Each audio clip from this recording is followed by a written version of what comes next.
अस्सलाम वालेकुम viewers, welcome to my YouTube channel. मेरा नाम है अबूबकर और आप देख रहे हैं अबूबकर हुसैन टेक। और जैसा कि मेरे प्रीवियस वीडियोस में आपने देखा है ऐसे कैसे काम करता है components, basics of air conditioning, तो उस लिहाज से जो आज की वीडियो है वो मोस्ट इम्पोर्टेंट है, जो कि है इसके रिलेटेड कि एसी आपका जो है वो कैसे वर्क करता है, उसमें जो रेफ्रिजरेंट है, कंप्रेसर है और जो वेपर है वो किस तरह, कैपिलरी ट्यूब वगैरह वो कैसे क्या फंक्शन है और कैसे पूरा जो है वो एसी सिस्टम वो वर्क करता है। तो आपने मेरी इस वीडियो को एंड तक देखना है। चलिए स्टार्ट करते हैं आज की वीडियो को। आज का टॉपिक है वेपर कंप्रेशन रेफ्रिजरेशन सिस्टम, और ये इसकी सारी डायग्राम है और मैं आपको स्टेप बाय स्टेप जैसे जैसे डायग्राम बनी हुई है आपको समझाता जाऊंगा और आपने मेरी सारी वीडियो को एंड तक देखना है, इंशाल्लाह आपको समझ आ जाएगी। सो व्यूअर्स, आज हम जानेंगे एसी किन प्रिंसिपल्स पर काम करता है। तो एसी जिन प्रिंसिपल्स पर काम करता है उसका नाम है वेपर कंप्रेशन रेफ्रिजरेशन सिस्टम। और अब हम शुरुआत करते हैं कंप्रेसर से कि कंप्रेसर हमारा किस तरह काम करता है। तो कंप्रेसर से हम स्टार्ट करेंगे। तो जब हमारा कंप्रेसर घूमता है, ये हमारा कंप्रेसर घूम रहा है, तो हमारा कंप्रेसर का जो काम है वो है इवेपोरेटर से आने वाली रेफ्रिजरेंट, यानी कि इवेपोरेटर से आने वाली रेफ्रिजरेंट जो है वो ये है रेफ्रिजरेंट, या फिर आप इसको गैस भी कह सकते हैं। तो हमारे इवेपोरेटर से आने वाली रेफ्रिजरेंट या गैस को कंप्रेस करना, यानी उस पर जो है वो दबाव डालना।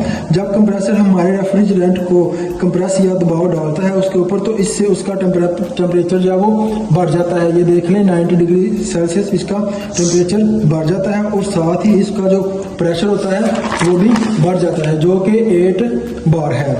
और उसके बाद ये high pressure and high temperature super heated vapour temperature वाला जो रेफ्रिजरेंट है वो वेपर यानी बुखारात की फॉर्म में होता है।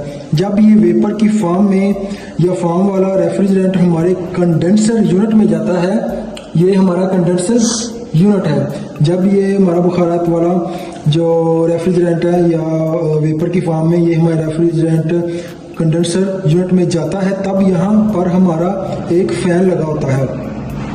और ये जो हमारा फैन है वो ये हमारा फैन लगा हुआ है, ठीक है। और इधर जो हमारा फैन है उसका काम क्या होता है, जो कि एयर फ्लो करता है ताकि हमारा रेफ्रिजरेंट या गैस जो है वो ठंडी हो जाए। मतलब पंखे का क्या काम है, फैन का क्या काम है, वो इसलिए घूमता है, फ्लो करता है ताकि हमारी गैस जो है वो ठंडी हो जाए। ठंडी होने के बाद हमारी रेफ्रिजरेंट कन्वर्ट हो जाती है सैचुरेटेड फॉर्म में, जो कि ये है।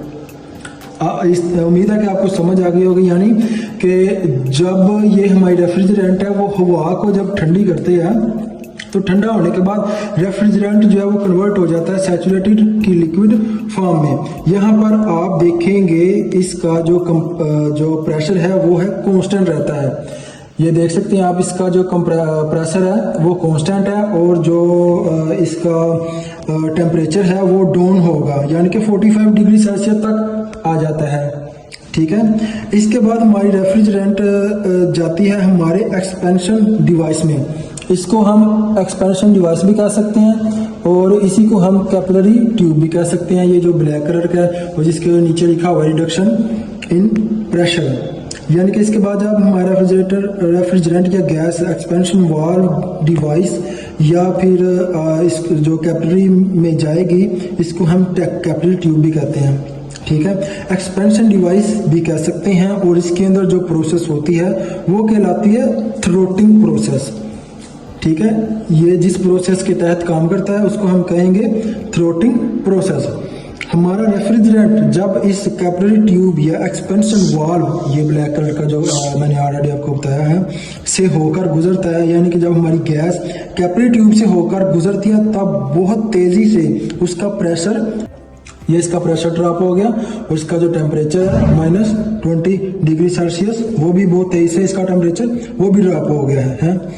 उसके बाद हमारा जो रेफ्रिजरेंट है वो कन्वर्ट हो जाता है लिक्विड प्लस वेपर फॉर्म में, ठीक है। जब हमारा टेम्परेचर डाउन हो गया और जब उसके बाद ये कन्वर्ट हो जाता है हमारा लिक्विड प्लस वेपर, यानी कि बुखारात की फॉर्म में ये कन्वर्ट हो जाता है और ये कम टेम्परेचर वाला लिक्विड जाता है हमारे इवेपोरेटर कॉइल में। जो कि ये है इवेपोरेटर कॉइल। जब ये इधर से कम टेम्परेचर वाला रेफ्रिजरेंट ये अब इवेपोरेटर में जाएगा। ये जो हमारी कॉइल है यानी इवेपोरेटर को हम कॉइल भी कह सकते हैं, कूलिंग कॉइल भी कह सकते हैं। ये वो कॉइल है जो हमारे अंदर रूम में लगा होता है। ये इवेपोरेटर या कूलिंग कॉइल जो है हमेशा, चाहे वो विंडो एसी है चाहे वो स्प्लिट एसी है, वो जिस रूम को हमने ठंडा करना होता है वो रूम के अंदर इसका इवेपोरेटर कॉइल जो है वो लगा होता है। इस कॉइल के ऊपर एक ब्लोअर है, ये जो है ना इसका ब्लोअर है, ठीक है।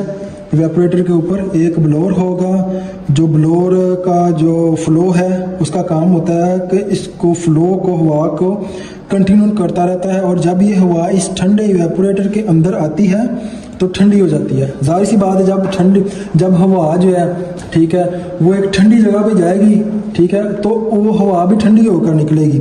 सेम प्रोसीजर इसका है, ठीक है। और यही हवा रूम में जाकर उस रूम को ठंडा भी करती है। उम्मीद है आपको इधर तक समझ लग गई होगी। इसके साथ ही हमारा रेफ्रिजरेंट वापस जाता है कंप्रेसर के अंदर और सेम प्रोसेस हमारी रिपीट होती रहती है।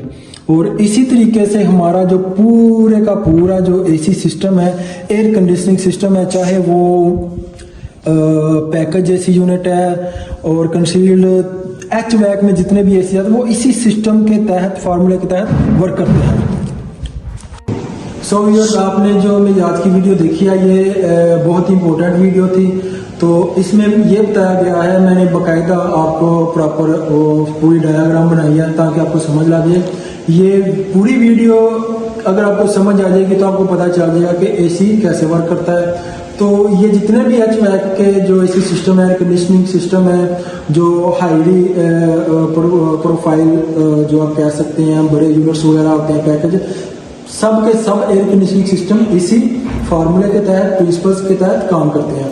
तो आपने मेरी सभी वीडियोस को प्रॉपर देखना है। इंशाल्लाह मैं जैसा कि आपको अपनी हर वीडियो में आपको बताता हूं कि मैं अपनी नेक्स्ट आने वाली जो वीडियोस हैं उनमें बाकायदा प्रैक्टिकल्स भी करके दिखाऊंगा। जैसा कि मेरी प्रीवियस वीडियोस में मैंने कस्टमर वगैरह के घर जाके ये इसके ऊपर वीडियोस बनाई हैं कि क्या फॉल्ट आ जाता है इसी में और उसको कैसे हम डील करते हैं, कैसे उसको ट्रेस करते हैं। तो इंशाल्लाह आपको फ़ायदा होगा। तो मेरी इस वीडियो को ज़्यादा से ज़्यादा लाइक कीजिए, शेयर कीजिए और मेरे इस YouTube चैनल को सब्सक्राइब कीजिए।